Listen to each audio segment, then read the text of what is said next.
நண்பர்கள் அனைவருக்கும் என்னுடைய அன்பான பணிவான வணக்கங்கள்.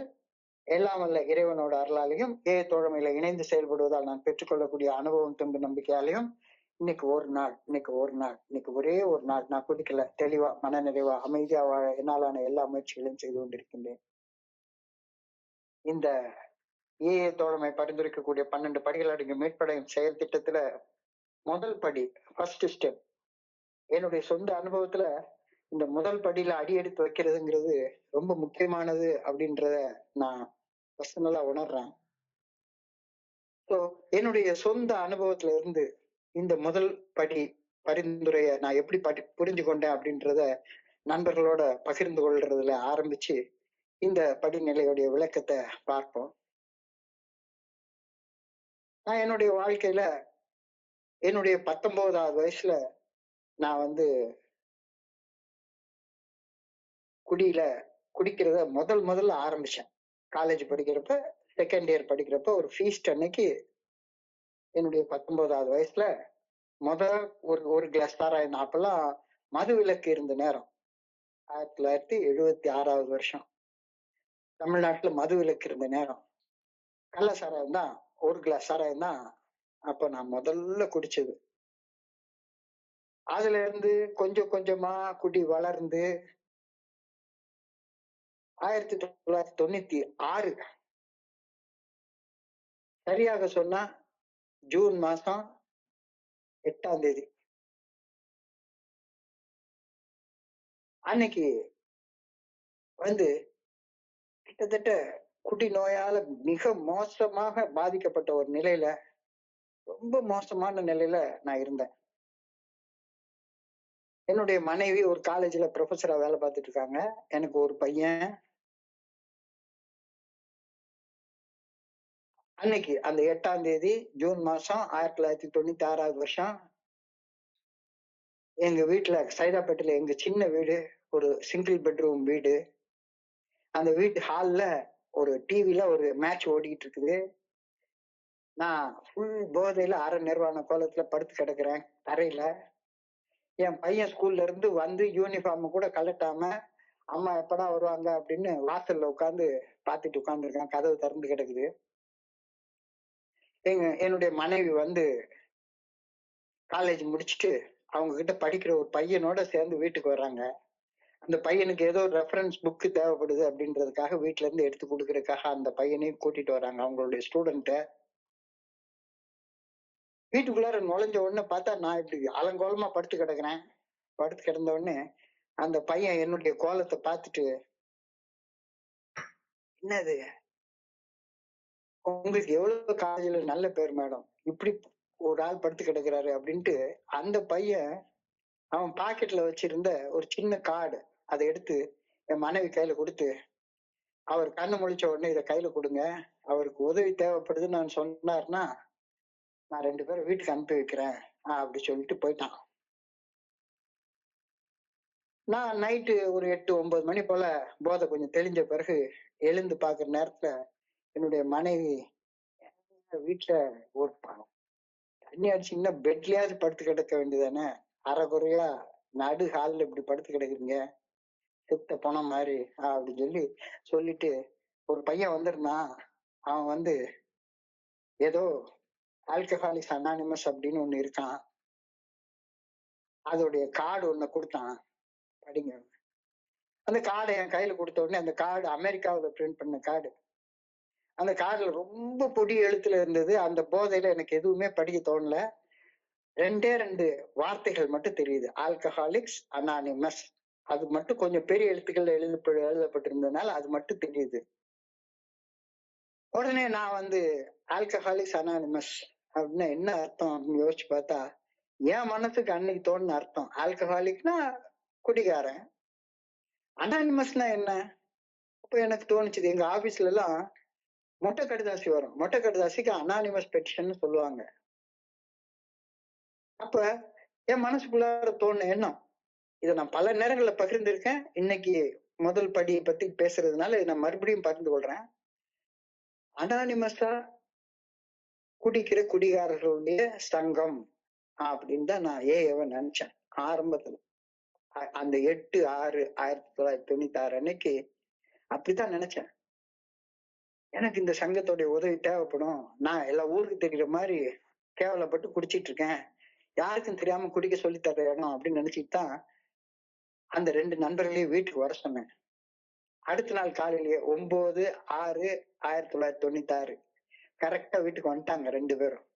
எனக்கு எப்படி இந்த பேர் நல்லா ஞாபகம் இருக்குதுன்னா, 10/6/1996 அன்னைக்கு ஒரு பெரிய ஃபவுண்டர்ஸ் டே, ஆல்கஹாலிக்ஸ் அனானிமஸ் நிறுவப்பட்ட தினம்.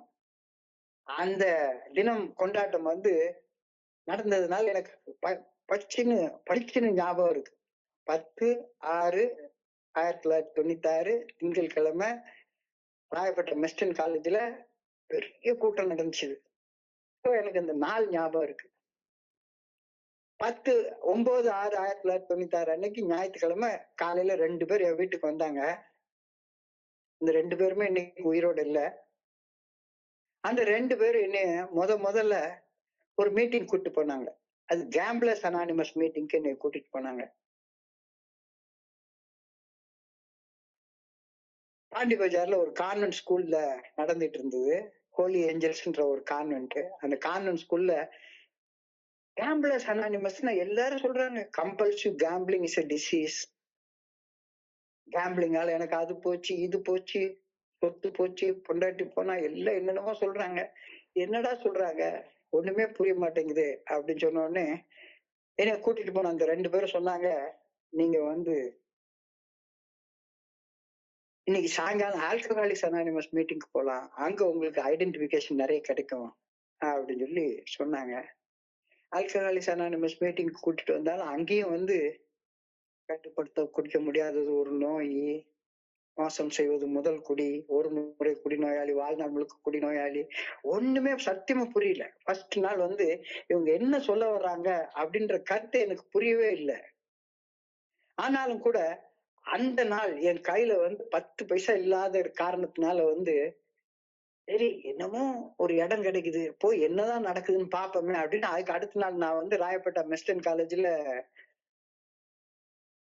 நண்பர் முகுந்த் அவர்கள் நடத்தின ஒரு பெரிய கூட்டத்துல போய் கலந்துகிட்டேன். அதுல உலக பிரசித்தி பெற்ற brain surgeon, neuro surgeon Ramamurthy அப்படின்றவர் சீஃப் கெஸ்டா ஆல்கஹாலிசத்தை பத்தி என்னென்னமோ சொன்னாரு.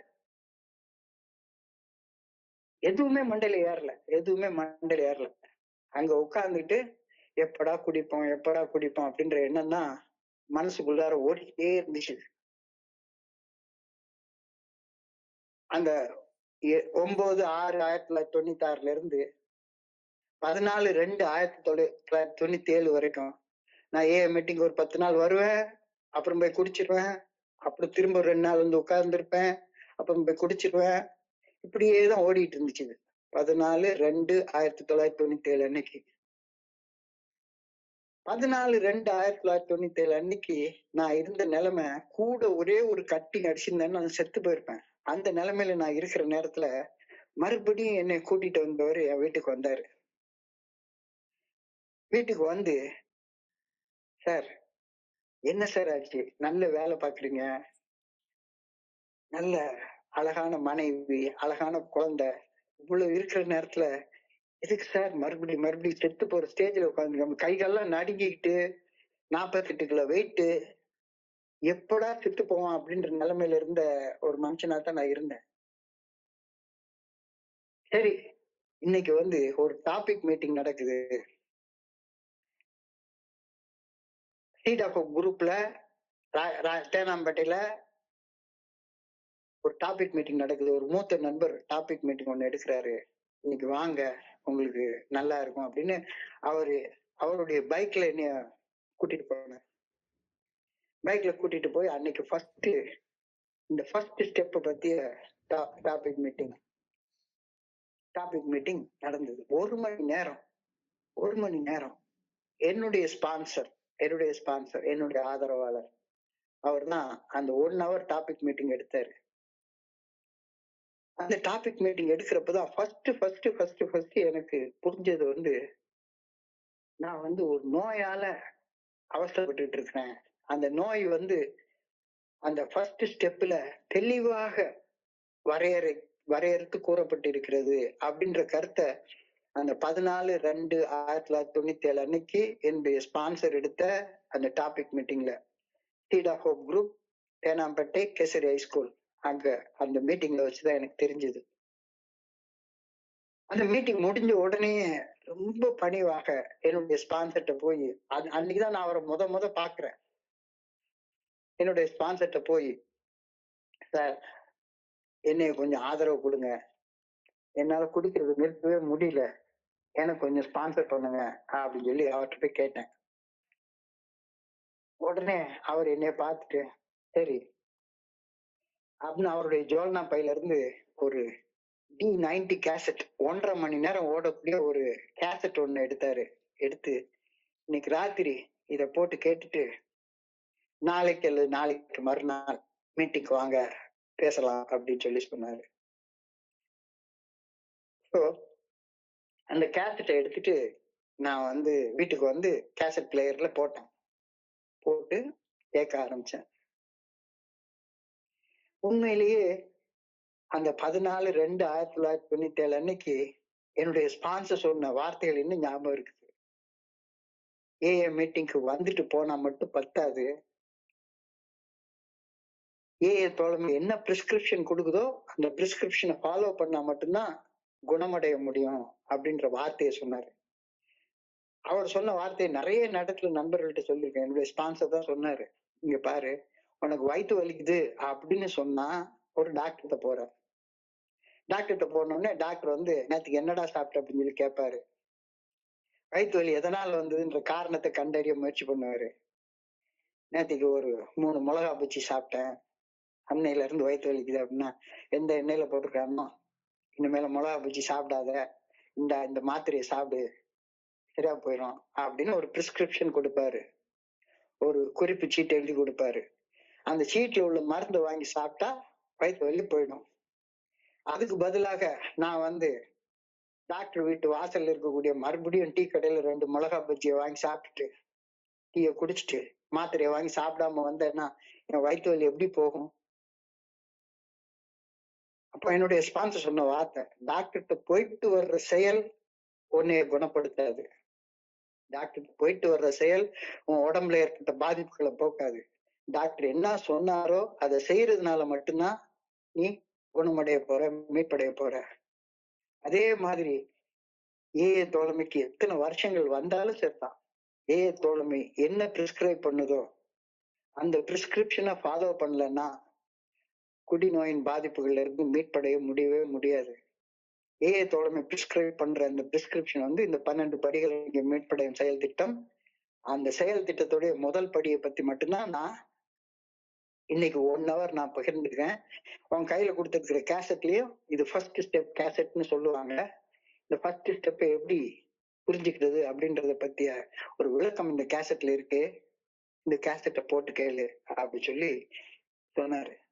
அப்பதான் எனக்கு புரிஞ்சுது, நோய் கட்டுப்படுத்த முடியாத குடி வெறி ஒரு நோய்.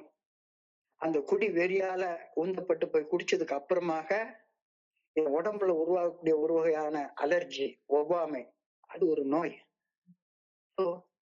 இந்த வார்த்தை வந்து அன்னைக்கு அந்த 14/2/1997 அன்னைக்கு என் மண்டிக்குள்ளார பள்ளிச்சுன்னு போய் பதிஞ்சுது. என்னுடைய ஸ்பான்சருடைய இந்த டாபிக் மீட்டிங் ஷேரிங்க கேட்டதுனால, நான் ஒரு நோயால கஷ்டப்படுறேன்,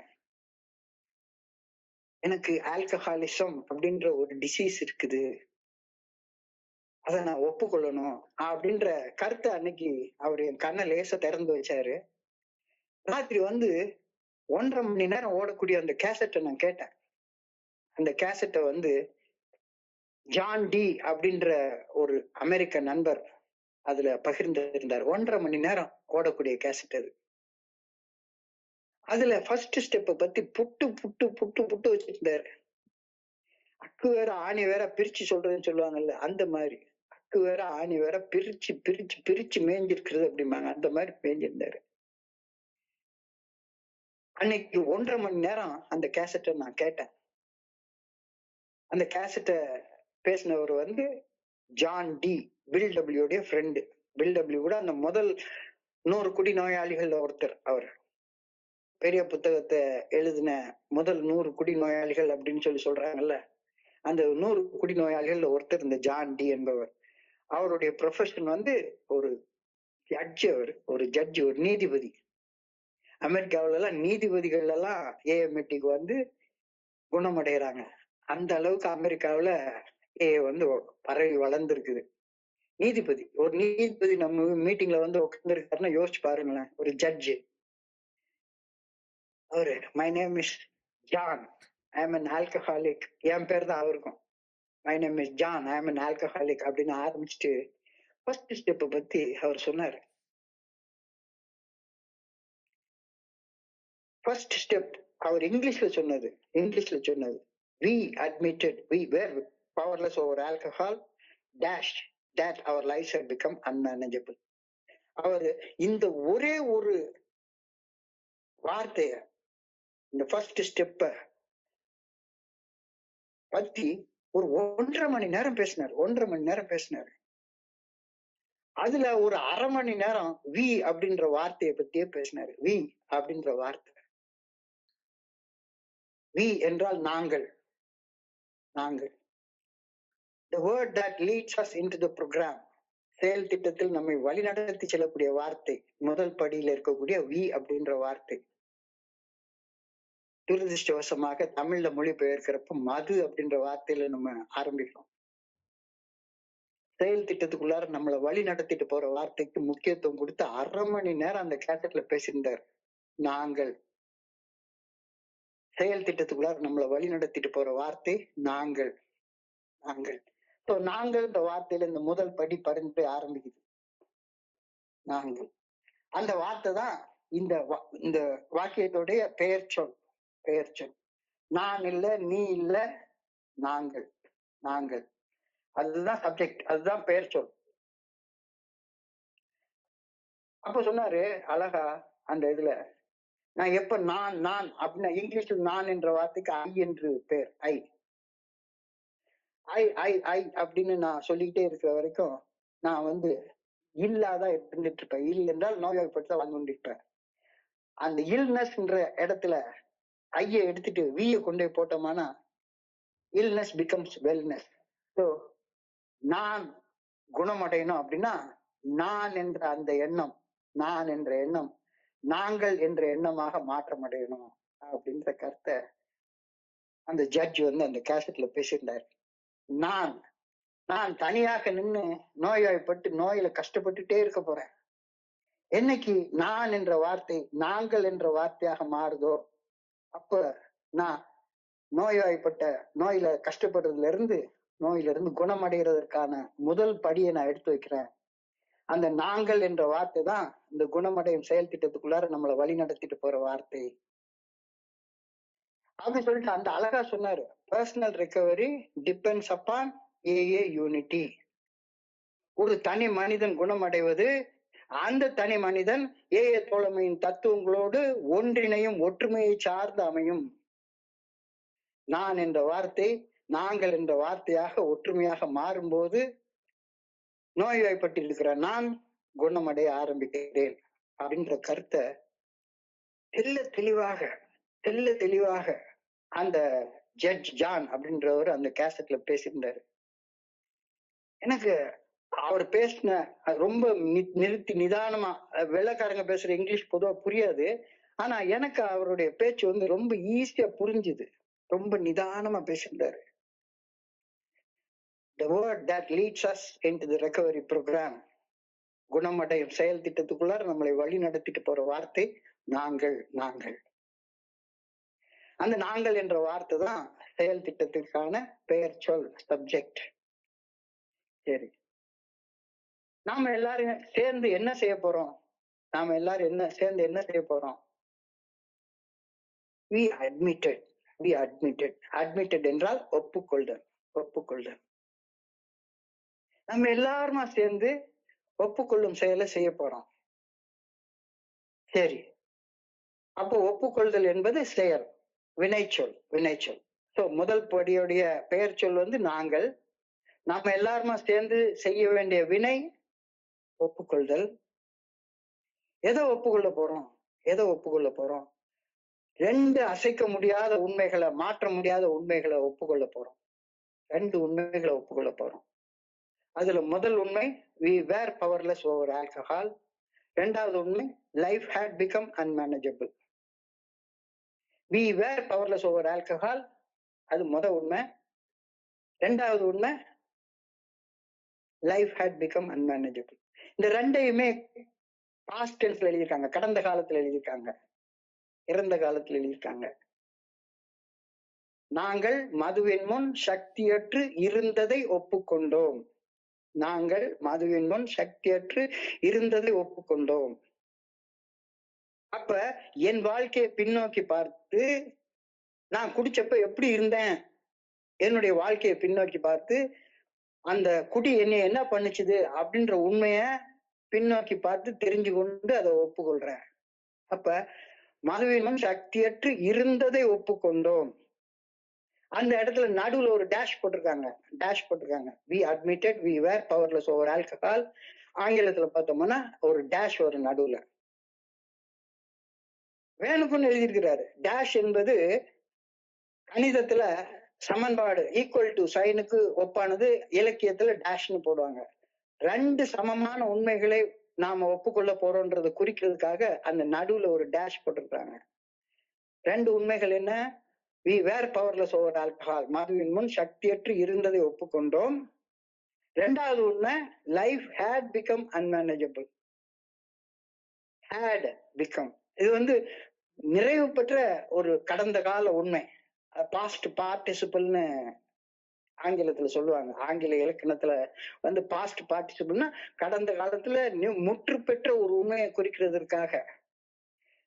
வாழ்க்கை நம்மளுடைய கட்டுப்பாட்டெல்லாம் மீறி போய் உணர்வுகளை கட்டுப்படுத்த முடியாத நிலையில ஒரு பைத்தியக்காரன் வாழ்ந்து கொண்டிருந்தோம் அப்படின்ற உண்மையை ஒப்புக்கொள்றதுக்காக அந்த வார்த்தைய போட்டிருக்காங்க. ஸோ இது என்ன ஆகுது? we were powerless over alcohol அப்படின்றது உடல்ல இருக்கக்கூடிய ஒரு ஒவ்வாமையை குறிக்கக்கூடிய ஒரு சொல், அலர்ஜியை குறிக்கக்கூடிய ஒரு சொல். we were powerless over alcohol. நாங்கள் மது குடிச்சதுக்கு அப்புறமாக அந்த மது உருவாக்கக்கூடிய அந்த போதையை தாங்கிக் கொள்ளக்கூடிய சக்தி இழந்தவர்களாக இருந்தோம். 2வது, life had become unmanageable. emotional unmanageability. அந்த இமோஷன், குடிக்கணும்ன்ற எண்ணம் நம்மளுக்குள்ளார உணர்வுகள் தடுமாறும் போதெல்லாம் குடிக்கணும் அப்படின்ற எண்ணம் வருது. அந்த எண்ணத்தை கட்டுப்படுத்த முடியாத ஒரு நிலையில நாம இருந்தோம். இமோஷனல் அன்மேனேஜபிலிட்டி, அது ஒரு முற்று பெற்ற நிலையில, ஒரு பைத்தியக்கார நிலையில ஒரு குடிநோயாளியை கொண்டு வச்சிருக்கிறது. ஸோ இந்த முதல் படியில நாம குடி நோயாளிகள் அப்படின்றத ஒப்புக்கொள்றோம்.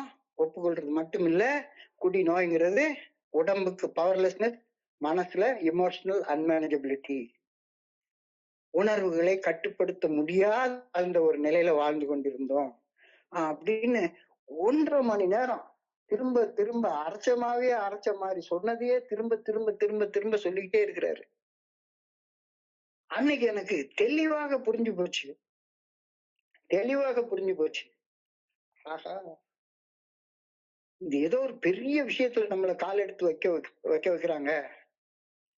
ஏன் நான் அந்த இடத்துல அட்மிட்டட் அப்படின்ற வார்த்தையை போடாம, அக்செப்ட்ன்ற வார்த்தையை போடாம அட்மிட்டட்ன்ற வார்த்தைய போடுறாங்க அப்படின்னா, அக்செப்ட் பண்றது வேற. யாராச்சும் ஒருத்தங்க என்கிட்ட ஒரு புத்தகத்தை கொடுத்தாங்க அப்படின்னா அந்த புத்தகத்தை நான் அக்செப்ட் பண்ணிக்கிறேன். அக்செப்ட் பண்ணது எல்லாத்தையும் நான் படிச்சாகணுன்ற கட்டாயம் எல்லாம் கிடையாது. ஏற்றுக்கொள்றது வேற, ஒப்புக்கொள்றதுன்றது வேற.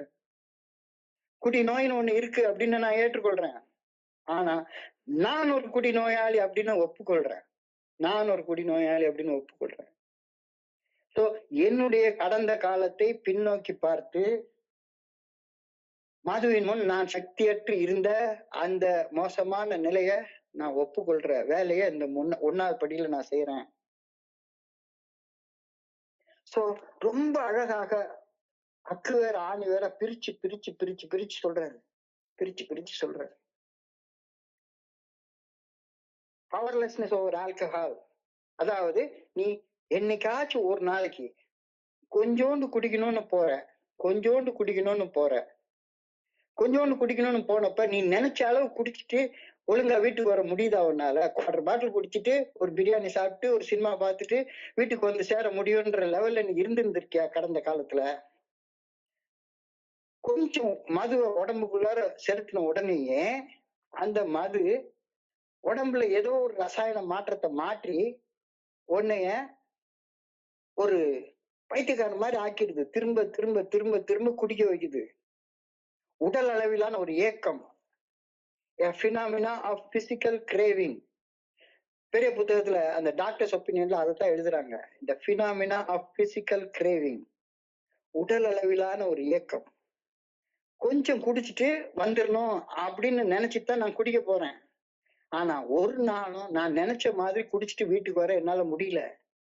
கொஞ்சம் மது உடம்புக்குள்ளார போன உடனேயே அது உடல் அளவிலான ஒரு ஏக்கத்தை தூண்டி விட்டுருது. அதாவது ஏக்கம் என்பது மனதளவிலான ஏக்கம் இல்ல, உடல் அளவிலான ஒரு ஏக்கம். இதைத்தான் அன்னைக்கு முத நாள் வந்தப்ப பிரெயின் சர்ஜன் ராமமூர்த்தி வந்து சொல்றாரு, மனித மூளையில ஏகப்பட்ட நியூரான்கள் இருக்குது.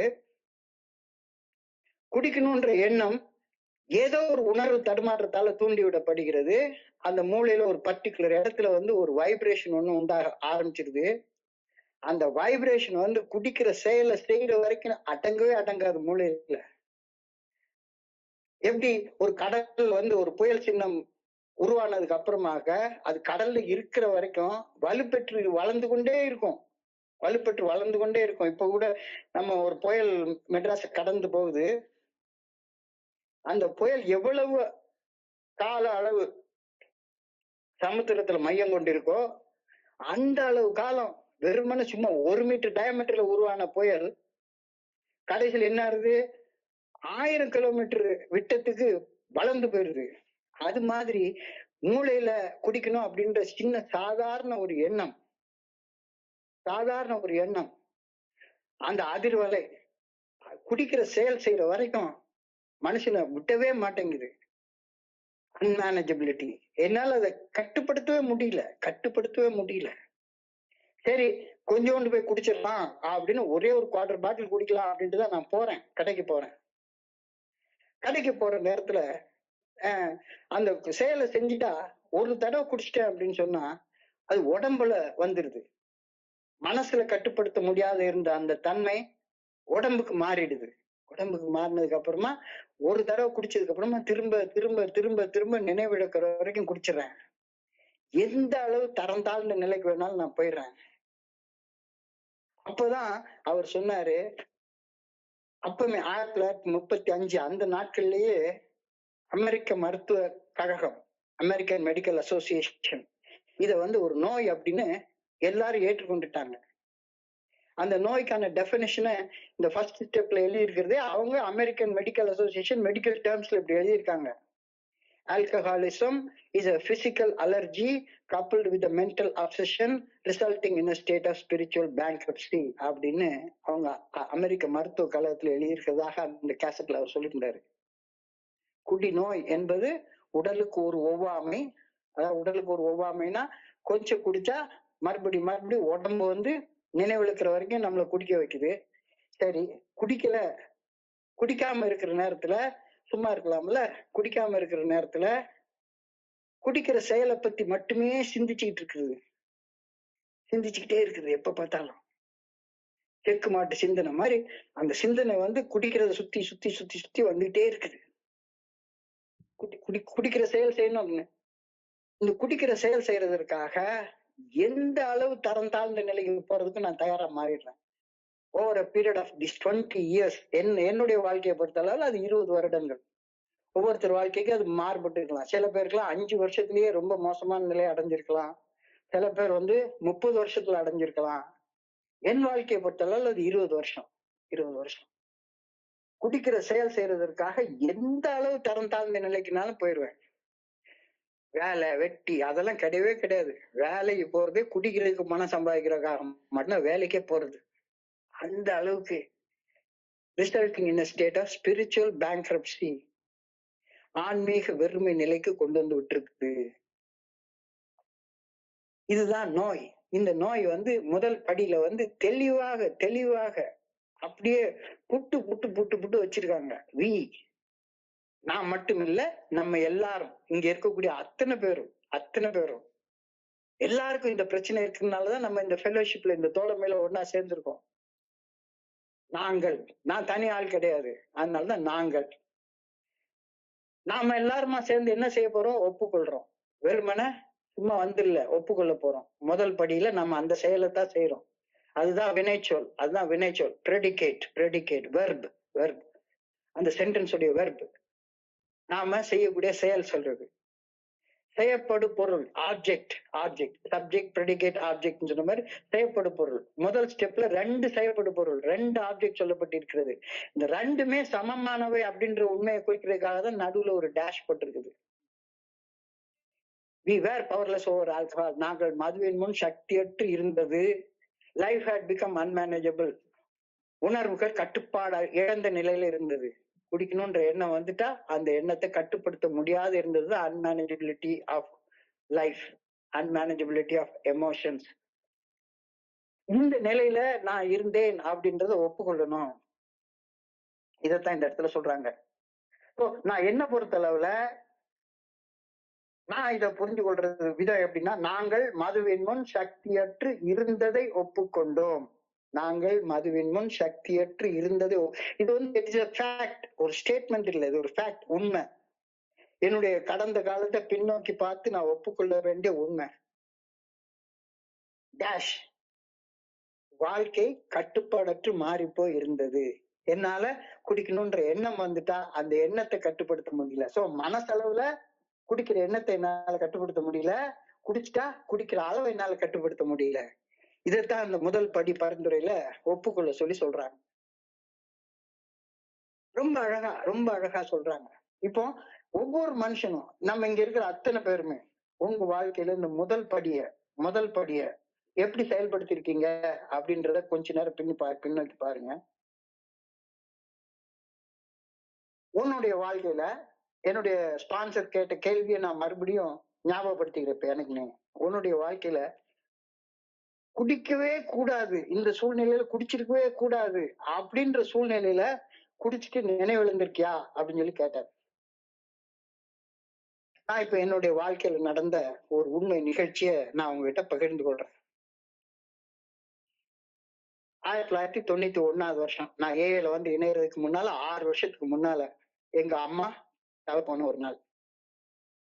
எங்க அம்மா மரணம் அடைந்த மரண நாள்.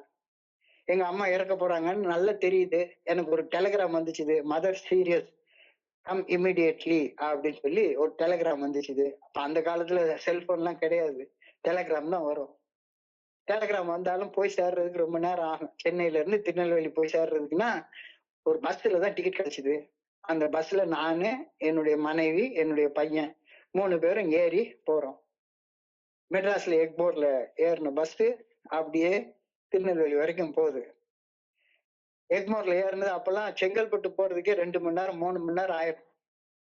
செங்கல்பட்டு போறதுக்கு முன்னால பஸ் என்ன பண்ணா, ஏதோ ஒரு விஷயத்துக்காண்டி ஒரு 1/4 மணி நேரம் ஒரு இடத்துல நிப்பாட்டினான். அப்போ என் மனைவியும் என்னுடைய பையனும் ஒரு சீட்ல உட்கார்ந்துருக்காங்க, நான் இந்த சீட்ல உட்கார்ந்து இருக்கிறேன். என் பக்கத்து சீட்ல உட்கார்ந்து இருந்தவர் எழும்பி கீழே போனாரு. கீழே போன உடனே அவர் வந்து ஒரு கடையில போய் ஒரு ஹாஃப் பேண்ட் மாஸ்டர் அப்படின்னு சொல்லி கேட்டாரு. ஹாஃப் பேண்ட் மாஸ்டர்னா நமக்கு பிடிச்ச பிராண்ட் இவன் கேட்கறானே அப்படின்னு சொல்லி கேட்டுட்டு, அந்த ஆளு இந்த இடத்துல எப்படா வச்சு குடிப்பான் அப்படின்னு சொல்லி பார்த்தா, அந்த காலத்துல மாதிரி இப்போ பிளாஸ்டிக் டம்ளரு அதெல்லாம் கிடையாது. பக்கத்துல ஒரு டீ கடையில போய் ஒரு டீ குடுன்னு கேட்டேன். என்னடா இந்த ஹாஃப் பாட்டில் வாங்கினா டீ கேட்கறான்னு. டீ குடிச்ச உடனே டீ கடைக்கு பின்னால உள்ள இடத்துக்கு போனா டீயை கீழே ஊத்திட்டு தண்ணிய வச்சு இந்த டீ கிளாஸ கழுவிட்டு அந்த கிளாஸ்ல இந்த ஹாஃப் பாட்டில 2 தான் ஊத்தி குடிச்சான். இன்ஸ்டனோட விஞ்ஞானியா இருக்கான் போல் இருக்குவேன் அப்படின்னு சொல்லிட்டு நானும் ஒரு ஹாஃப் பேண்ட் மாஸ்டர் கேட்டேன், வாங்கினேன். வீட்டுல அம்மா செத்து போயிட்டு இருக்காங்கன்றதெல்லாம் மறந்து போச்சு. 4 நேரம் அதெல்லாம் பாக்குறதே கிடையாது. குடிக்கணும்ன்ற எண்ணம் வந்துட்டா குடிச்சே தீரணும், அந்த மாதிரி இருந்துச்சு. ஹாஃப் பாட்டில வந்து குடிச்சிட்டேன். குடிச்சிட்டு பஸ்ல ஏறி உட்கார்ந்தா சரினா, பஸ்ல ஏறி உட்கார்ந்தா பஸ் போயிட்டே இருக்குது அது பாட்டுக்கு. பாட்டில ஃபுல்லா போதையில நான் இருந்துட்டேன். அடுத்த நாள் காலையில போய் திருநெல்வேலியில இறங்குது. காலையில ஒரு 7, 7:30 மணி போல நான் என்னுடைய அம்மாவை போய் பாக்குறேன். அவங்க கடைசி மூச்சு இழுத்து இழுத்து விட்டுட்டு இருக்காங்க. என்னைய பார்த்த என் கண்ணுல இருந்து கண்ணீரா வருது. என்னடா ஒரு பிள்ளைய பெத்து எடுத்து இவ்வளவு பெரிய பிள்ளைய படிக்க வச்சிருக்கான், வந்து நிக்குது பாரு இப்படி போதையில அப்படின்னு சொல்லி அவங்களுக்கு அந்த கடைசி மூச்சு விடுறப்ப அவ்வளவு கஷ்டம். அப்ப எங்க அம்மா இறந்துட்டு இருக்காங்கன்றத போதையில நான் பாக்குறேன். நல்லா தெரியுது. என்னைய பார்த்து 1/2 மணி நேரம் என் கைய புடிச்சு புடிச்சு என் தலையில கைய வச்சு எல்லாம் தடவிட்டு அவங்க உயிரை விட்டுறாங்க. உயிரை விட்ட உடனே எல்லாரும் வந்து அவங்கள நல்லா பட்டு புடவை எல்லாம் கட்டி எடுத்து குளிப்பாட்டி ஒரு வீட்டுல நடு ஹால்ல வச்சிருக்காங்க. விளக்கெல்லாம் ஏத்தி வச்சு எல்லாரும் ஜெபம் சொல்ல ஆரம்பிக்கிறாங்க. எங்க அம்மாவுக்கு இன்னைக்கு காலையில இறந்து போறாங்கன்னா அடுத்த நாள் காலையில தான் அவங்களுக்கு அடக்கம் பண்ண போறாங்க. காரணம் என்னன்னா என் தம்பி வெளிநாட்டுல இருக்கான், அவன் வந்ததுக்கு அப்புறம் தான் அடக்கம் அப்படின்னு சொல்லி சொன்னாங்க. முந்தின நாளே அம்மா இறக்க போறாங்கன்னு தெரியாதனமா ஏதோ ஒரு வகையில குடிச்சிட்டேன். Right, okay, அதையாச்சும் ஒத்துக்கலாம். ஆனா இப்ப அம்மா இறந்து போயிட்டாங்க. நடு ஹால்ல அவங்க பாடிய வச்சிருக்கு. அன்னைக்கு நைட்டு முழுக்க ஓடணும். ஆளுக்கு வர்றாங்க, ஜெபம் சொல்றாங்க, மாலைய போடுறாங்க, எல்லாரும் வந்து ஆறுதல் சொல்லிட்டு இருக்காங்க. நைட்டு முழுக்க வீடு முழுக்க ஒரு 50, 60 பேர் உட்கார்ந்துருக்காங்க. எனக்கு மண்டைக்குள்ளார மறுபடியும் ஒரு எண்ணம் வர ஆரம்பிச்சிருச்சு. கொஞ்சோண்டு போய் ஒரே ஒரு கட்டிங் மட்டும் போட்டு வந்துடலாம் அப்படின்னு. அப்ப அந்த காலத்துல வந்து சாராய கடை இருந்துச்சு. அரக் ஷாப். எங்க வீட்டுல இருந்து ஒரு 4 தெரு தள்ளி ஒரு அரக் ஷாப் இருக்கு. அங்க போய் ஒரு 100 மில்லி மட்டும் குடிச்சிட்டு வந்துரும் அப்படின்னு மனசுக்குள்ளார தோணுது. ஒரு மனசு வேண்டாம் சொல்லுது, இன்னொரு மனசு குடின்னு சொல்லுது. இல்லடா இந்த நேரத்துல குடிக்காத அப்படின்னு. ஆனா கடைசியில அந்த குடிக்கணும்ன்ற மனசுதான் ஜெயிக்குது. போய் ஒரே ஒரு 100 மில்லி போட போறேன். 100 மில்லி, 100 மில்லி, 100 மில்லி, 100 மில்லின்னு எவ்வளவு குடிச்சேன்னு தெரியாது. அடுத்த நாள் காலையில எங்க அம்மாவுடைய பணத்தை எடுக்கிற போற டைம் வந்தாச்சு. இப்ப தம்பி வந்துட்டா. பார்த்தா என்னைய தேடுறாங்க. மூத்த பையன் காணோம். நான் எங்க வீட்டுடைய மொட்டை மாடியில ஒரு பேரப்பட் வால்ல ஒடுங்கி படுத்து கிடக்குறேன்.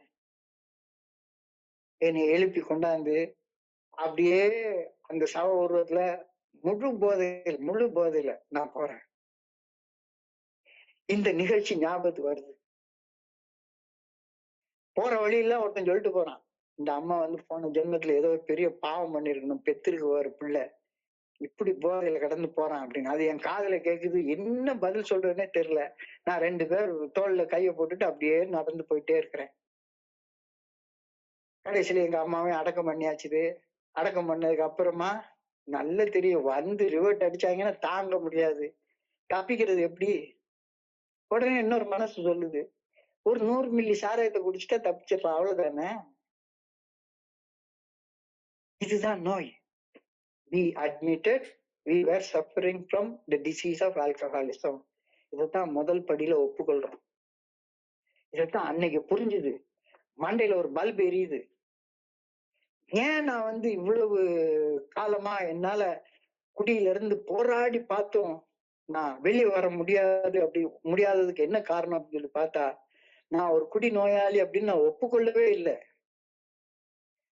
நான் குடிநோயாளி, அந்த குடிநோயுடைய தன்மைகளை நான் ஒப்புக்கொள்ளவே இல்லை. அந்த முதல் படியில அடியெடுத்து வைக்கவே இல்லை. அதனாலதான் திரும்ப திரும்ப திரும்ப திரும்ப போய் குடிச்சுக்கிட்டே இருந்திருக்கேன். திரும்ப திரும்ப திரும்ப திரும்ப போய் குடிச்சிட்டே இருந்திருக்கேன். So இந்த முதல் படி மதுவின் முன் சக்தியற்று இருந்ததை ஒப்புக்கொள்ள சொல்லுது. உன்னுடைய கடந்த காலத்தை பின்னோக்கி பார்த்து, வேற யார் குடிநோயாளி அது என்னுடைய கன்சர்னே கிடையாது. நான் குடிநோயாளியா இல்லையா அதுதான் என்னுடைய ஒரே ஒரு கன்சர்ன். என்னுடைய ஒரே ஒரு கன்சர்ன் அதுதான். நான் ஒரு குடிநோயாளியா இல்லையா. அப்போ நான் ஒரு குடிநோயாளியா இல்லையான்றதுக்கு ஒரு பானை சோத்துக்கு ஒரு சோறு பதன்ற மாதிரி இந்த ஒரு நிகழ்ச்சி போதாதா? இந்த ஒரு நிகழ்ச்சி போதாதா என்னை ஒரு குடிநோயாளின்னு ஒப்புக்கொள்றதுக்கு? சோ மதுவின் முன் சக்தியற்று இருந்தது. மது குடிக்கணும்ன்ற எண்ணம் வந்துட்டா அந்த எண்ணத்தை கட்டுப்படுத்த முடியாது இருந்தது. இந்த ரெண்டு என்கிட்ட இருந்திருக்கு அப்படின்றதுக்கு இந்த ஒரு நிகழ்ச்சி தவிர்க்கவே முடியாத ஒரு ப்ரூஃப், ஒரு நிரூபணம். உலகத்துல குடி நோயின்னு ஒண்ணு யாருக்கு இருக்கோ இல்லையோ, சத்தியமா எனக்கு இருக்கு. சத்தியமா எனக்கு இருக்கு. அதனாலதான் இங்க வந்து என்னுடைய ஸ்பான்சர் சொல்லுவாரு, ஏஎல் வந்த பிறகு ஒருத்தரும் நீ குடி நோயாளி அப்படின்னு ஒருத்தருமே யாரையும் சொல்றதே கிடையாது. நீ ஒரு குடி நோயாளின்னு யாருமே சொல்றதே கிடையாது. இங்க எல்லாருமே தங்களை தாங்களே என்ன சொல்றாங்க? இன்னைக்கு கூட நான் இந்த ஷேரிங் ஆரம்பிக்கிறதுக்கு முன்னால என்ன சொன்னேன்? என் பேரு ஜான். என் பேர்ல எந்த வகையான முக்கியத்துவமும் கிடையவே கிடையாது. அது எங்க அப்பா அம்மா வச்ச பேரு. ஆனா அதை தொடர்ந்து நான் ஒரு குடி நோயாளி அப்படின்னு நான் சொல்றேன். நான் ஒரு குடி நோயாளி அப்படின்னு சொல்ற நேரத்துல என்னை பத்தி நான் தெரிஞ்சு கொண்ட ஒரு உண்மையை எல்லார் முன்னாலையும் ஒப்புக்கொள்றேன். சும்மா விளையாட்டுக்கு சொல்ற வார்த்தை கிடையாது அது. நான் ஒரு குடி நோயாளி அப்படின்னு சொல்ற நேரத்துல முதல் படி பரிந்துரைய நான் செயல்படுத்துறேன். ஒவ்வொரு நாளும் செயல்படுத்துறேன். இத்தனை வருஷ காலங்களா திரும்ப திரும்ப திரும்ப திரும்ப முதல் படியில நான் செயல்பட்டுக்கிட்டே இருக்கிறேன். நான் ஒரு குடி நோயாளி என்று ஒப்புக்கொள்கின்றேன். இந்த ஒப்புக்கொள்தல்ல எனக்கு நானே உண்மையாக இருக்க ஆரம்பிக்கிறேன். எனக்கு நானே உண்மையாக இருக்க ஆரம்பிக்கிறப்ப மதுவை பொறுத்தவரை மட்டுமில்ல, வேற எல்லா விஷயங்கள்லயும் எனக்கு நானே ஒப்புக்கொள்ள உண்மையாக இருக்க ஆரம்பிக்கிறேன். சோ இந்த ஒரு இன்சிடென்ட பாக்குற நேரத்துல அதுக்கு அடுத்த நாள் என்னுடைய ஸ்பான்சரை போய் நான் இந்த கேசட்டை பார்த்துட்டு, சார்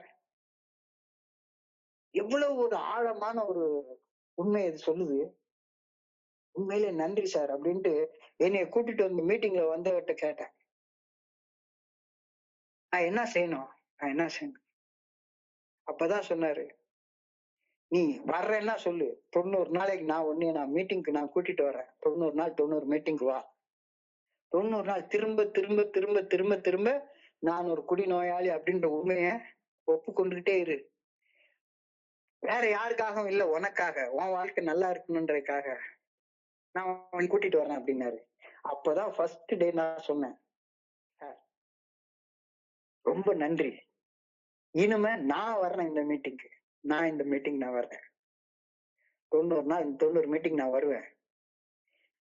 90 நாளும் இந்த முதல் வழிமுறைய டெய்லி நான் வந்து ஒப்புக்கொண்டுட்டே இருப்பேன். மதுவின் முன் நான் சக்தியற்று இருந்தது, வாழ்க்கை கட்டுப்பாடற்று ஓடிக்கிட்டு இருந்தது. இந்த 2 உண்மையையும் ஒரு மீட்டிங் வர்றப்பயும் வருவேன் அப்படின்னு. உண்மையில இப்ப கூட இன்னைக்கு கூட நான் என்னுடைய பழைய 1997 டைரி எடுத்து பார்த்தேன். அந்த 97 டைரியில பிப்ரவரி மாசம் 14ஆம் தேதி அன்னைக்கு, இன்று நான் என்னுடைய ஸ்பான்சரை முதலாக சந்தித்தேன். அவர் topic meeting seat of hope group Teynampet Kesari ஹைஸ்கூல்ல எடுத்துட்டு இருந்தாரு. அன்னைக்கு அந்த மீட்டிங்ல 12 பேரோ 13 பேரோ தான் இருந்தாங்க. இன்னும் பகிர்ந்து கொண்டாங்க அப்படின்னு 1, 2, 3ன்னு 90 நாள் வரைக்கும் ஒரு நாள் விடாம மீட்டிங் வந்துட்டே இருந்தேன். 90 நாள் வந்தது எனக்கு வந்து என்னன்னா, என்னுடைய ஜாப்ல எங்களுக்கு அட்டெண்டன்ஸ் கிடையாது. நாங்க டைரி எழுதி டைரி தான் சப்மிட் பண்ணணும். அதனால டைரி எழுதுற பழக்கம் எனக்கு இருந்தது. 5 வருடங்கள் எந்தெந்த மீட்டிங் போனா அந்தந்த மீட்டிங்ல யார் யார் வந்திருந்தாங்க, என்னென்ன பேசினாங்க, என்னென்ன பகிர்ந்து கொண்டாங்க அப்படின்றத நான் இன்னைக்கு ரெக்கார்ட் எழுதி வச்சிருக்கிறேன். ரெக்கார்ட் நோட் எழுதி வச்ச மாதிரி எழுதி வச்சிருக்கிறேன். சோ இதுக்கெல்லாம் ஆரம்பம் எங்க இருக்குது அப்படின்னு சொல்லி பார்த்தா, அந்த முதல் படியில அடி எடுத்து வச்ச 14/2/1997 அன்னைக்கு என்னுடைய ஸ்பான்சர் எடுத்த அந்த டாபிக் மீட்டிங்ல கலந்து கொண்டதுல எனக்கு கிடைச்ச பலன். அந்த பலன்லதான் அந்த முதல் படி அந்த கேசட் வந்து இப்ப என்கிட்ட இல்ல. ஜான் டி அவர்கள் பகிர்ந்து கொண்ட அந்த கேசட் அது தானா கெட்டு போயிடுச்சு. அன்னைக்குதான் எனக்கு முத புரிஞ்சுது, நான் ஏ மீட்டிங் வந்தேன் அப்படின்னு சொன்னா, ஏஐல உள்ள இந்த நீண்ட பயணத்தை அந்த முதல் அடி எடுத்து வைக்கிறது மூலமாக மட்டும்தான் ஆரம்பிக்கிறேன். அழகா என்னுடைய குருஜி வந்து பின்காலத்துல எனக்கு சொல்லி தந்தாரு, ஒரு 1000 மைல் பயணம் நீ எடுத்து வைக்கிற முதல் அடியில இருந்து தான் ஆரம்பிக்குது. ஒரு 1000 மைல் பயணம் நீ எடுத்து வைக்கிற முதல் அடியில இருந்து ஆரம்பிக்குது. அந்த முதல் அடிய நீ எங்க இருக்கியோ அந்த இடத்துல இருந்துதான் எடுத்து வைக்க முடியுமே தவிர, நீ கற்பனை செய்து கொண்டிருக்கிற இடத்துல இருந்து எடுத்து வைக்க முடியாது. A 1,000-mile journey begins with a single step, and you can take that single step from where you are, not from where you imagine yourself to be. இந்த வார்த்தையெல்லாம் அப்படியே மண்டைக்குள்ளார உச்சி மண்டையில நச்சு நச்சுன்னு அடிச்சு ஏத்துன மாதிரி. நான் இன்னைக்கு எந்த இடத்துல இருக்கிறேனோ அந்த இடத்துல இருந்துதான் ஆரம்பிக்க முடியும். திருநெல்வேலியில நான் இருக்கிறேன். நான் திருநெல்வேலியில இருந்து சென்னைக்கு ஆரம்பிக்கணும்னா என் வீட்டுல எடுத்து வைக்கக்கூடிய முதல் அடியில இருந்து அந்த பயணத்தை ஆரம்பிக்க வைக்க முடியும்.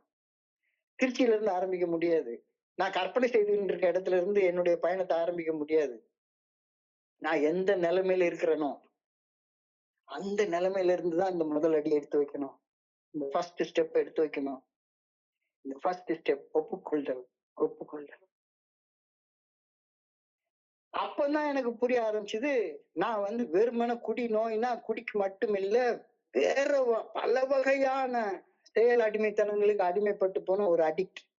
பில்டபிள்யூ emotional sobriety the next frontier அப்படின்ற புத்தகம், இந்த முதல் படிய பத்திய புத்தகம், பில்டபிள்யூடைய மிக முக்கியமான புத்தகம். எமோஷனல் சொபரேட்டி, உணர்வுகளில் தெளிவுத்தன்மை. ஏன்னா உணர்வுகளை கட்டுப்படுத்த முடியாத நிலையில வாழ்ந்து கொண்டிருக்கிற அன்மேனேஜபிள் பர்சன் தான் நானு. ஸோ நான் குடிச்சாதான் எனக்குள்ளார அலர்ஜி உருவாக ஆரம்பிக்குது. ஆனா குடிக்கலனாலுமே நான் பைத்தியக்கார மாதிரி செயல்பட்டுட்டே இருக்கிறேன். என்னால என்னுடைய உணர்வுகளை கட்டுப்படுத்த முடியவே இல்லை. எமோஷனலா நான் சோபராகவே இல்லை. எமோஷனலா நான் எப்பவுமே குழம்பி போன ஒரு மனுஷனாக எப்பவுமே அப்படி இருக்கிறேன். அப்போதான் எனக்கு புரிய ஆரம்பிச்சது, நான் ஏன் குடிக்கிறதுக்கு முன்ன, அதாவது கொடுறதுக்கு முன்னால கிட்டத்தட்ட எங்க அம்மா இறந்து போன நாள்ல இருந்து குடிக்கிறது நிறுத்திடணும்னு பல வகையான திட்டங்கள் போட்டிருக்கிறேன். பல வகையான திட்டங்கள் போட்டிருக்கிறேன். ஆழியார் திருக்கோயில், ஆழியார்ல அமைதி திருக்கோயில் வேதாந்திரி மகரிஷிட்ட போய் 2 வாரம் போய் தங்கிப்பேன். வெள்ளியங்கிரி மலைக்கு தங்கி இருக்கிறேன். பிரம்மகுமாரிகள் இதுக்கு பாய்க்கிறேன், ஆர்ட் ஆஃப் லிவிங் அதுக்கு போய் பார்த்திருக்கிறேன். எத்தனையோ இடங்கள்ல போய் தியான மையங்கள்ல போய் நான் இருந்திருப்பேன். மாலை போட்டுப்பேன், வேலை இருந்துக்கலான்னு பார்த்துப்பேன். ஆனா எதுவுமே வேலை செய்ய மாட்டேங்குது. ஏன் அப்படின்னு சொன்னா சரிதான், நான் என்ன நினைக்கிறேன், அந்த செயல் செய்யறதை நிறுத்துறதுலதான் குறியா இருந்திருக்கிறேன்னு ஒழிஞ்சு, அந்த செயல் செய்யறதுக்கு என்னை மாட்டு சிந்தனை சுழற்சியை பத்தி நான் கண்டுக்கவே இல்லை. மண்டைக்குள்ளார உள்ள வெறி பிடிச்ச அப்சசிவ் தாட், அந்த அப்சசிவ் தாட்டை பத்தி நான் ஒண்ணுமே செய்யவே இல்லை. இந்த அப்சசிவ் தாட், அந்த அப்சசிவ் தாட் தான், அந்த செக்கு மாட்டு சிந்தனை தான் என்னைய என்னென்னமோ பண்ணுது. என்னுடைய செயல் அடிமைத்தனத்துல இருந்து விடுபட்டு ஒரு சுதந்திர மனுஷனாக வாழ நான் எத்தனை வருஷம் போராடி இருக்கிறேன் அப்படின்ற போராட்டம் எனக்கு மட்டும்தான் தெரியும். கிட்டத்தட்ட ஒரு 8 மாச காலம் போராடி இருக்கேன் ஒழிஞ்சு, எங்க அம்மா இறந்து போன அன்னையில இருந்தே குடி எப்படியாச்சும் இந்த சனியை முடிச்ச சாராயத்தை விட்டுறணும் அப்படின்னு சொல்லி எவ்வளவோ போராடி பார்த்துருக்கேன். ஏன்னா அந்த போராட்டத்தை நிறுத்த முடியவே இல்லை. காரணம் என்னன்னா அடிக்ஷன், ஆல்கஹாலிசம். அதுக்கு ஒரு வேர் இருக்கு, அதுக்கு ஒரு வேர் இருக்கு. அந்த வேற புடுங்கி எரியலைன்னா நிச்சயமாக நான் குடிநோயின் பாதிப்புல இருந்து மீண்டு வர முடியவே முடியாது. அந்த வேற என்னன்னா வெறி பிடிச்ச மனசு. வெறி பிடிச்ச மனசு. செயல் செய்யறது நிறுத்துறது பிரச்சனையே கிடையாது. Any fool can stop drinking. Any fool can stop drinking. Only the wise stay stopped அப்படின்னு சொல்லி ஒரு கருத்தை பில்டபிள்யூ எழுதுவாரு. எந்த ஒரு முட்டா பயலாலையும் குடிக்கிற செயலை நிறுத்த முடியும். ஒரு மாலையை போட்டுட்டு நிறுத்திடுவான்.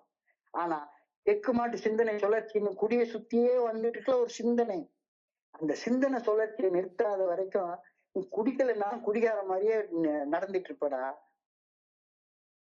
செயலை மாத்திட்டு உள்ளுக்குள்ளார அந்த செயல் செய்ய தூண்டும் அந்த அதிதீவிர மனவெறி குறிச்சு ஒண்ணு செய்யலைன்னா மனசு செக்கு மாடு மாதிரி அந்த செயல் அடிமைத்தனமான செயலை செய்யாது இருக்கும் போது கூட செக்கு மாடு போல அந்த செயல் செய்யறது பற்றியே சிந்திச்சியே சுத்தி சுத்தி அந்த சிந்தனை அதுல வந்துட்டே இருக்கும்.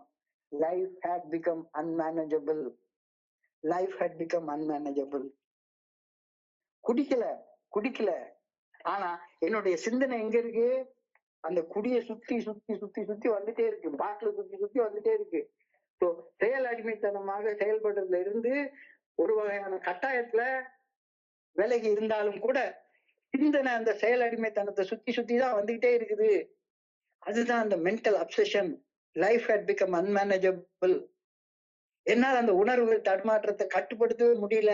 அந்த உணர்வு கொந்தளிப்புகளை கட்டுப்படுத்தவே முடியல. யோசிச்சா அந்த அந்த ஒரு எண்ணத்தை சுத்தி சுத்தி சுத்தி சுத்தி வந்துட்டே இருக்குது. ஐ ஆம் பவர்லெஸ் ஓவர் ஆல்கஹால். நாம எல்லாருமே குடியை நிறுத்தணும் அப்படின்ற அந்த சக்தியை கேட்டு எவ்வளவு நாள் போராடிக்கிட்டே இருக்கோம். அது மட்டும்தான் கிடைக்க மாட்டேங்குது. அதனாலதான் என்னால குடிக்கிறது நிறுத்த முடியல, குடிக்கிறது நிறுத்த முடியல, குடிக்கிறது நிறுத்த முடியல அப்படின்னு சொல்லிட்டே இருக்கோம். எனக்கு இன்னைக்கும் நல்ல ஞாபகம் இருக்குது. நான் கிட்டத்தட்ட ஒரு ஒரு வருஷம் ஆனதுக்கு அப்புறமாக இந்த இது பண்ணப்ப என்னுடைய ஸ்பான்சரு, நானு, அப்பதான் ஒரு கிட்டத்தட்ட ஒரு 3 மாசமா வந்துட்டு இருக்கிற ஒரு பையன். 3 மாசம் வர்றான், 10 நாள் வர்றான், திரும்ப போய் குடிக்கிறான், 10 நாள் வர்றான், திரும்ப போய் குடிக்கிறான்.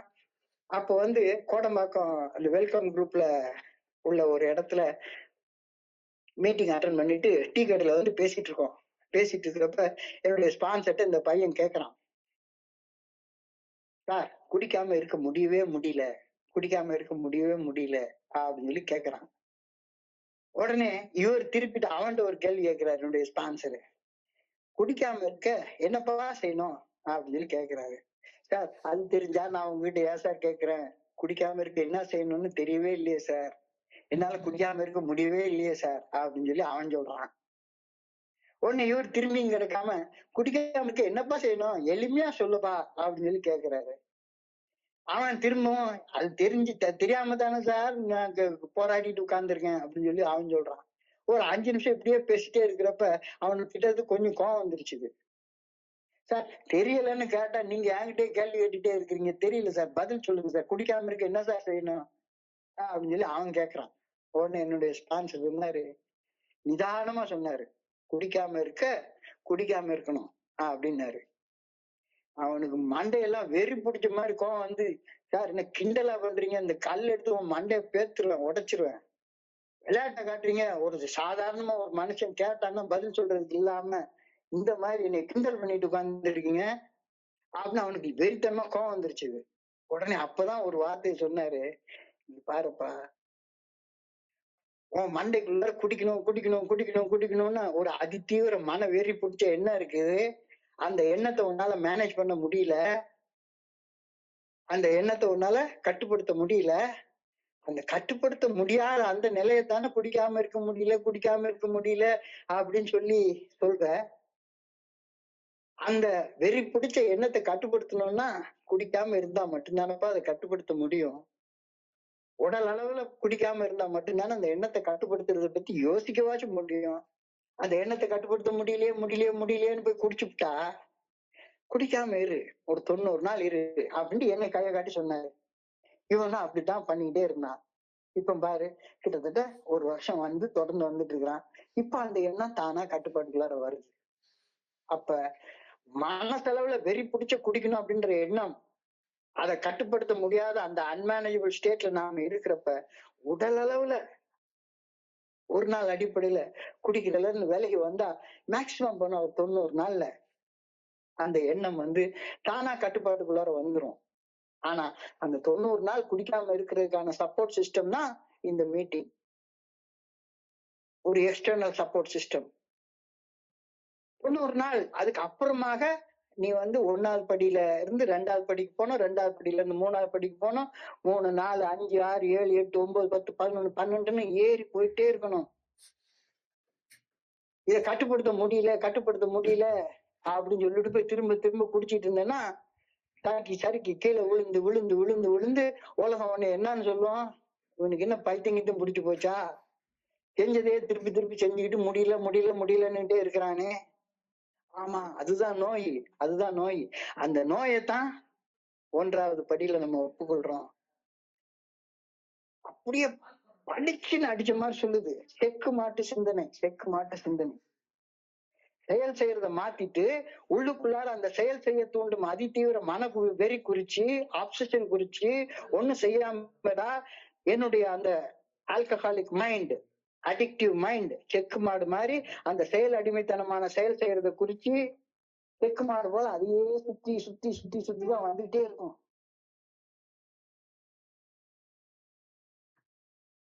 பாட்டில சுத்தி சிந்திச்சுட்டு இருந்த மனசு வேற ஏதாவது ஒண்ணு பத்தி சுத்தி ஏதாவது அந்த எண்ணத்தின் மையத்துல வந்து நான் எந்த செயலுக்கு அடிமையாக இருக்கிறேனோ அந்த செயல் வந்து ஒரு குறிப்பிட்ட காலத்துக்கு அப்புறமாக ஏஐ மீட்டிங் கூட அடிக்டிவாக மாறி போயிடும்.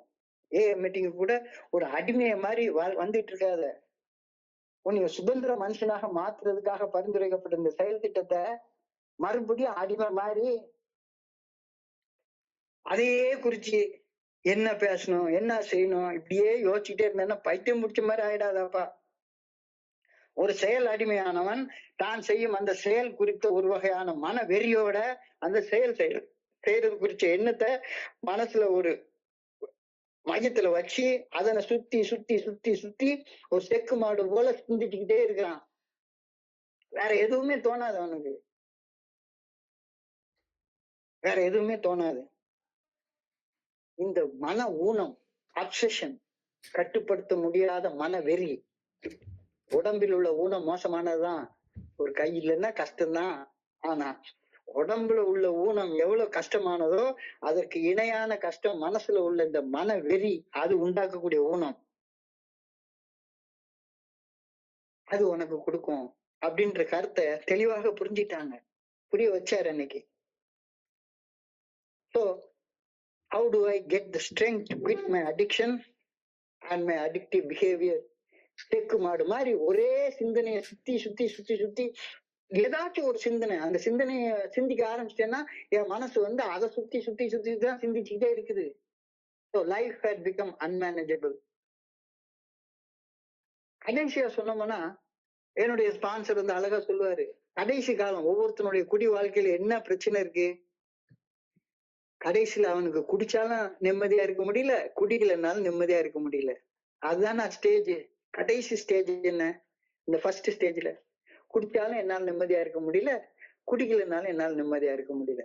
ஸோ பிரச்சனை குடியில இல்ல, வெறி பிடிச்ச மனசுல இருக்கு, வெறி பிடிச்ச மனசுல இருக்கு. ஸோ இந்த வெறி பிடிச்ச மனச சாதாரண மனசா மாத்துறதுக்காகத்தான் 12 படிகள் மேற்படும் செயல் திட்டம் நமக்கு கொடுக்கப்பட்டிருக்கிறது.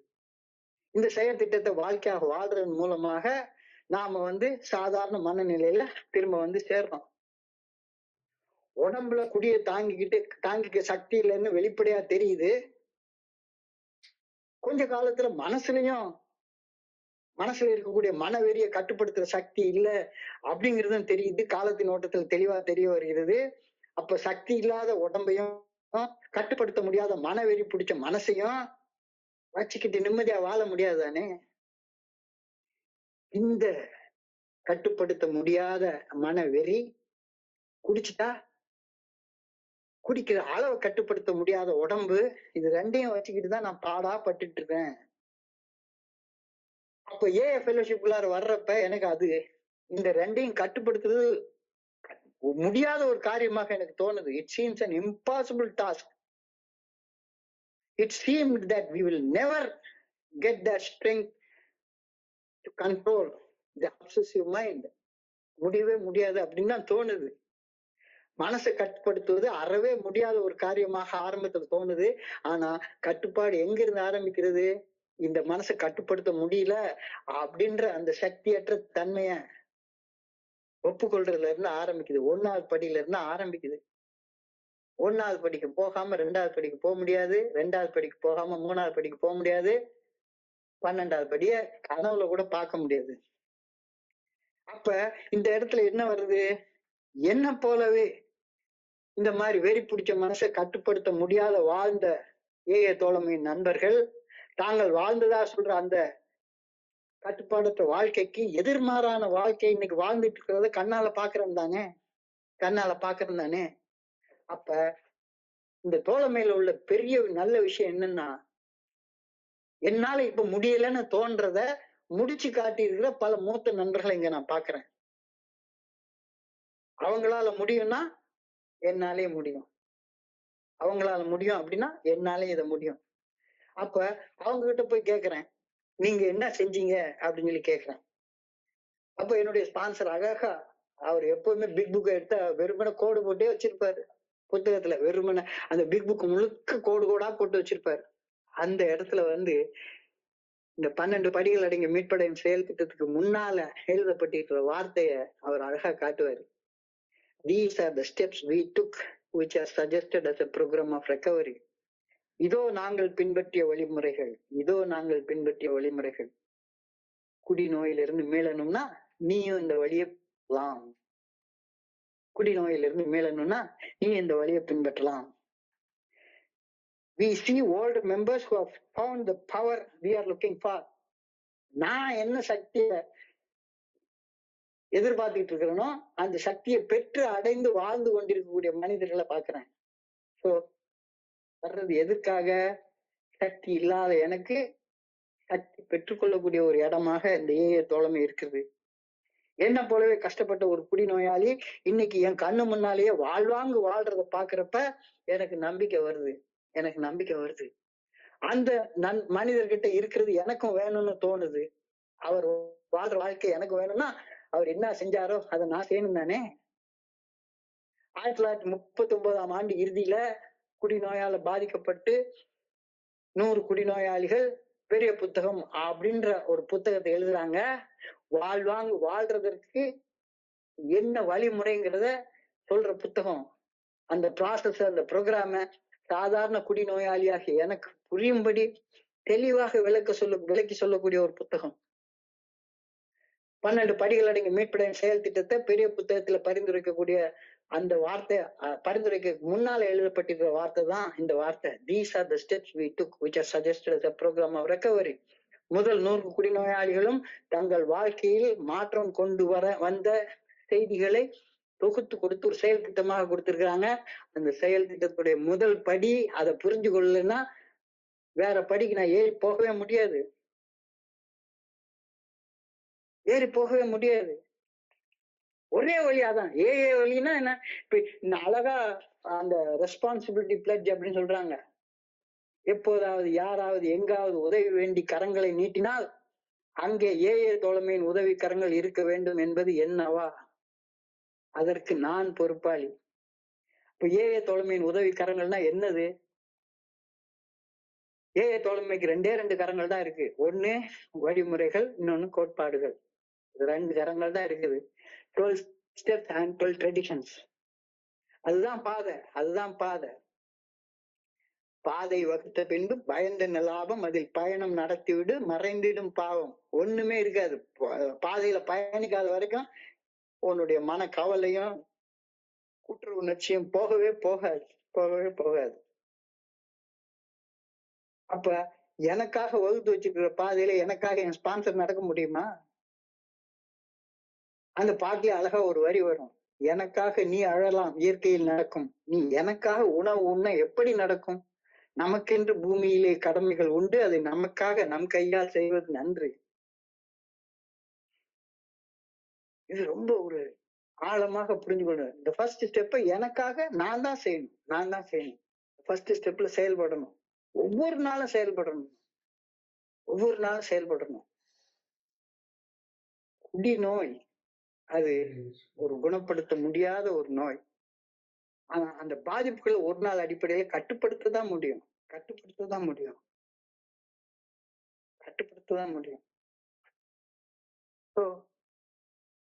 எனக்கு அந்த பாதையை காட்டுறாங்க. அந்த பாதையில நடக்க வேண்டியது என்னுடைய பொறுப்பு.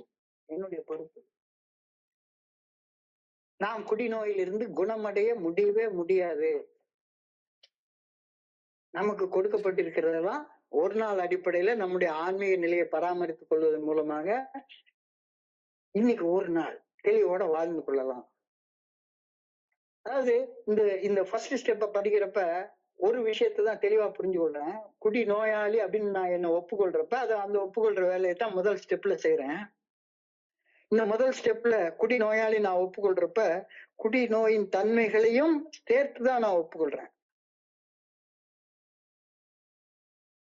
அதாவது ஐ ஆம் பவர்லெஸ் ஓவர் ஆல்கஹால் அப்படின்னு சொல்றது நோய் அப்படின்னா உடனே எனக்கு என்ன தோணுது, பிகமிங் பவர்ஃபுல் ஓவர் ஆல்கஹால் தானே அதோடைய ரெக்கவரியாக இருக்க முடியும் அப்படின்னு என்னுடைய பைத்தியக்கார மனசு கேக்குது. கியூர் ரெக்கவரி இந்த ரெண்டுக்கு இடையில உள்ள வித்தியாசம் எனக்கு ரொம்ப நாள் புரியவே இல்லை. அப்பதான் எனக்கு என்னுடைய டயபெட்டிக் டாக்டர் ஒரு தடவை சொன்னாரு. நான் வந்து ஏ ஃபெலோஷிப்குள்ளார வந்து சேர்ந்து 1997 வருஷம் வந்தப்ப எனக்கு அப்பவுமே ஒரு தடவை எனக்கு ஒரு இன்சிடென்ட்ல நான் ஒரு டயபெட்டிக் சர்க்கரை நோயாளின்றதும் தெரிய வந்துருச்சு. சர்க்கரை நோயாளின்னா நான் என்ன நினைச்சுக்கிட்டேன், மாத்திரையை போட்டு சர்க்கரை நோயை குணப்படுத்திட்டா மறுபடியும் நம்ம திருநெல்வேலி இருக்கிற அல்வால 1/4 அல்வா தாராளமா வாங்கி சாப்பிடலாம் அப்படின்னு நினைச்சுக்கிட்டேன்.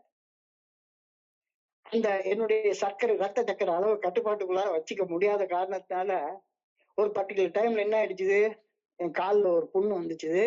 அந்த புண்ணு ஆறவே இல்லை. கிட்டத்தட்ட 1 மாசமாயி புண்ணு ஆறவே இல்லை. பார்த்தா வளர்ந்துட்டே இருக்குது. நானும் என்னென்னமோ பண்ணி பாக்குறேன், ஒண்ணுமே நடக்க மாட்டேங்குது. போய் டாக்டர்கிட்ட கேட்டா அவர் வந்து எடுத்த உடனே இம்மிடியேட்டா என்னுடைய பிளட் சுகர் தான் டெஸ்ட் பண்ணி பார்த்தாரு. டெஸ்ட் பண்ணி பார்த்துட்டு கேட்டாரு, ஏங்க ஒரு டயபெட்டிக்னு தெரிஞ்சதுக்கு அப்புறமா எப்படிங்க நீங்க உங்க பிளட் சுகர் கண்ட்ரோலுக்குள்ளார வச்சுக்காம அண்ணா அப்படின்னு வச்சிருக்கிறீங்க? பிளட் சுகர் என்னன்னா 350 400 பக்கத்துல போய் நின்றுட்டு இருக்கு. சார் சரியாயி போயிடுச்சுல சார். ஒரு முறை டயபெட்டிக் வாழ்நாள் முழுக்க டயபெட்டிக்பா. உன்னுடைய பேங்க்ரியாஸ் இன்சுலின் சுரக்கிற சக்தி இழந்துருச்சு. பிடபிள்யூ எழுதியிருக்கிற மாதிரி ஒரு தடவை நொண்டி ஆயிட்டவன் அவனுக்கு புது கால்லாம் முளைக்காது. ஒரு முறை நொண்டி ஆனவன் வாழ்நாள் முழுக்க செயற்கை கால்னா வச்சுக்கிட்டலாமே ஒளிஞ்சு அவனுக்கு புதுசா கால் முளைக்காது.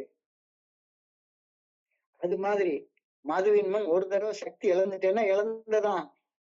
மீன் கருவாடாகும், கருவாடு மீன் ஆகவே ஆகாது. எலுமிச்சம்பழத்துல இருந்து ஊறுகாய் போடலாம், ஊறுகாயில இருந்து எலுமிச்சம்பழத்தை எடுக்கவே முடியாது. நோயுடைய தன்மைய அந்த முதல் படியில ஒப்புக்கொள்றோம்.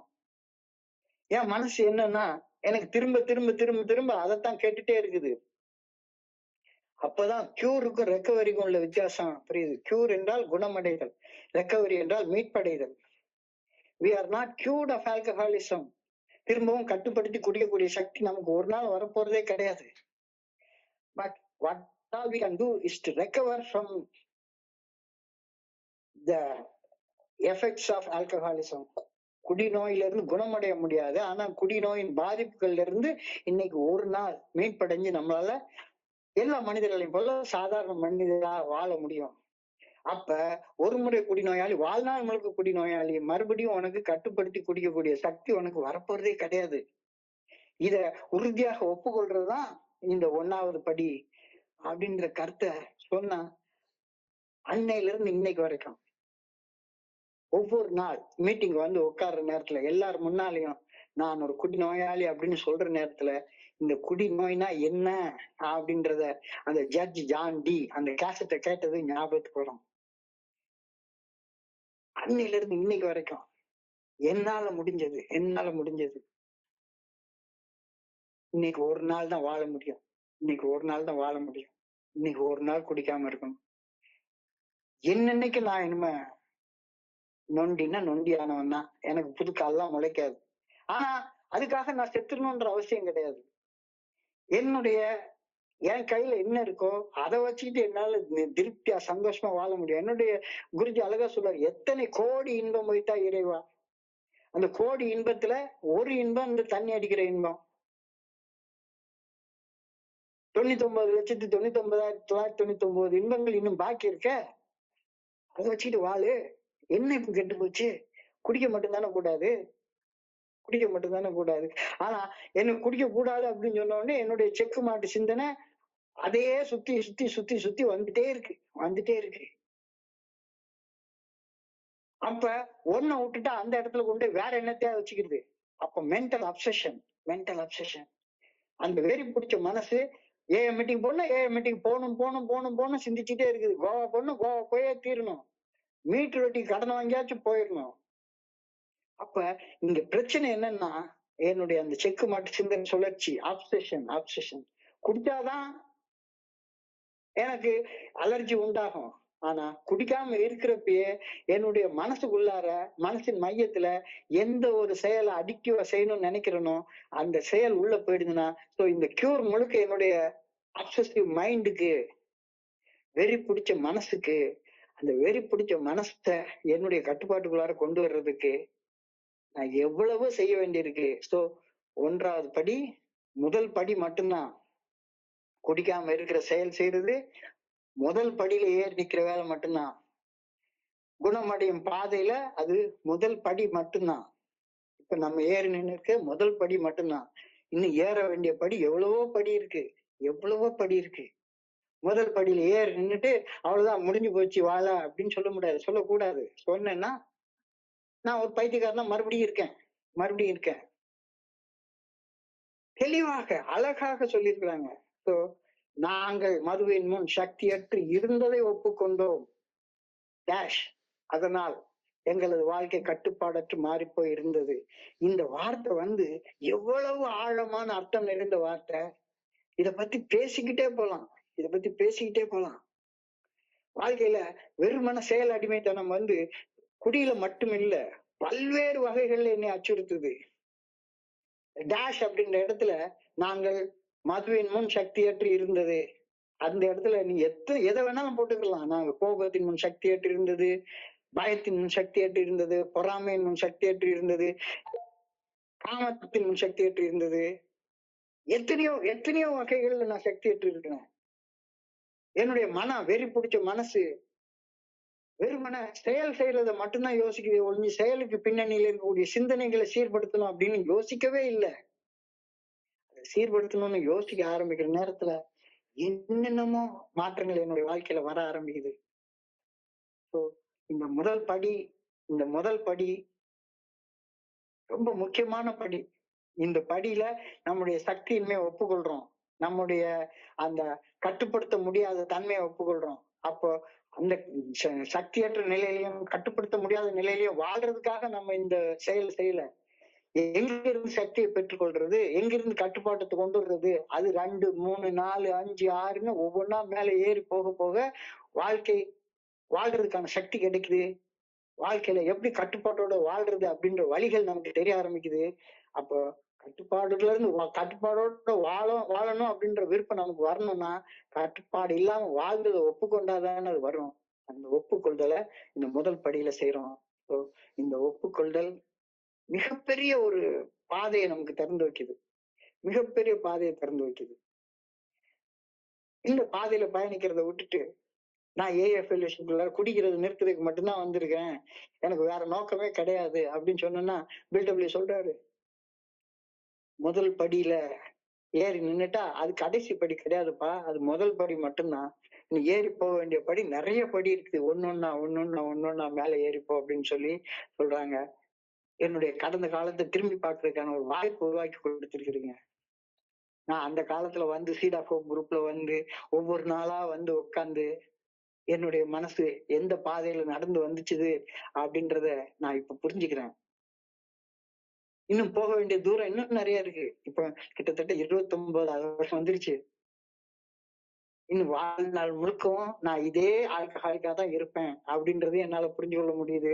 ஆனா வாழ்நாள் முழுக்கன்னு நினைக்கிறத விட்டுட்டு இன்னைக்கு ஒரு நாள் நான் ஒரு குடிநோயாளி, கடவுளுடைய கிருபையால இன்னைக்கு ஒரு நாள் நான் குடிக்காம நிறைவா சந்தோஷமா இருக்கேன். இன்னைக்கு ஒரே ஒரு நாள் அப்படின்னு திரும்ப திரும்ப சொல்லிக்கிற அந்த பக்குவப்பட்ட மனசை நீங்க எல்லாம் தான் எனக்கு கொடுத்துருக்கிறீங்க. எனக்கு ஒரு அழகான வாய்ப்பு கொடுத்ததுக்காக உங்களை தலைவணங்கி நன்றி சொல்லிட்டு இந்த வாய்ப்புக்காக நன்றி சொல்லிக்கிறேன். பொறுமையா கேட்ட ஒவ்வொரு நண்பருக்கும் என்னுடைய பணிவான நன்றியில தெரிவித்துக் கொள்றேன். இந்த இரவு பொழுது நண்பர்களுக்கு இனிமையான இரவாக அமையணும்னு இறைவனை பணிவோட வேண்டிக் கொள்கின்றேன். நன்றி நன்றி நன்றி நன்றி நன்றி நன்றி. வாழ்க வையகம், வாழ்க வளமுடன். Thank you so much, thank you so much, thank you so much.